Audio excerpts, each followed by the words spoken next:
বাইনাল আযানি ওয়াল ইকামা, এটা অনেকেই জানে না। সেটা হচ্ছে আযান এবং ইকামতের মাঝখানের সময়টাতে দোয়া কবুল হয়।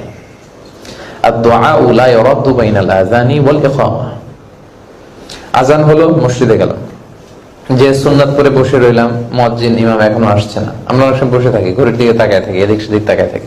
It's high time to make দোয়া। আপনার দোয়া করার একটা চমৎকার সময় এটা।